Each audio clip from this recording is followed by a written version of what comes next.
షాన్వి 2 చేతులు జేబులో పెట్టుకొని వెళ్ళిపో. 2 జేబుల్లో చేతులు పెట్టుకుని నడుచుకుంటూ వెళ్ళిపోతున్నాను. నేను ఎక్కడికి వెళ్తాను కూడా నాకు తెలియదు. ఎలావని వెళ్తాడు డ్రెస్ చూపించావు మన వాళ్ళకి.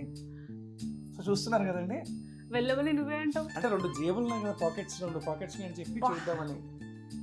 సో చూస్తున్నారు కదా, బ్యూటిఫుల్ ఫ్రాక్ అండి మన కలెక్షన్ నుంచి. యోగ్ పార్ట్ చూసుకుంటే హెయిర్ ఎండ్ కలిగిస్తే మన వాళ్ళకి యోగ్ పార్ట్ కనిపిస్తుంది. యోగ్ పార్ట్ చూసుకుంటే మనకు కంప్లీట్ థ్రెడ్ ఎంబ్రాయిడరీ వర్క్ అండి, హెవీ థ్రెడ్ ఎంబ్రాయిడరీ వర్క్. అసలు ఫ్రాక్ కూడా ప్రీమియం క్లాత్, అసలు అల్టిమేట్ ఉంటుంది. అండ్ 2 పాకెట్స్ ఉన్నాయి, పాకెట్స్ దగ్గర కూడా మనకు డిజైన్ వచ్చిందండి. అండ్ 1 సైడ్ పాకెట్కి టాజిల్ ఇచ్చాము. సో చాలా ప్రీమియం క్లాత్ అండి. ఈ బ్యూటిఫుల్ ఫ్రాక్ మన కలెక్షన్లో అవైలబుల్ ఉంది. మన 3 స్టోర్స్లో ఉన్నాయి, వెబ్సైట్లో ఉంది అండి. సో నచ్చిన వాళ్ళు వెంటనే పర్చేస్ చేసుకోండి. సైజ్ వచ్చేసి S2 XL. సైజ్ వచ్చేసి S2 XL అండి. చాలా మంది S తీసుకురమ్మని అడుగుతున్నారు కదా, అందుకే S తీసుకొచ్చాము. ఇది నేను క్లిప్ పెట్టుకోలేదు. ప్రైస్ వచ్చేసి 1499 అండి. సో నచ్చిన వాళ్ళు వెంటనే పర్చేస్ చేసుకోండి. Thank you.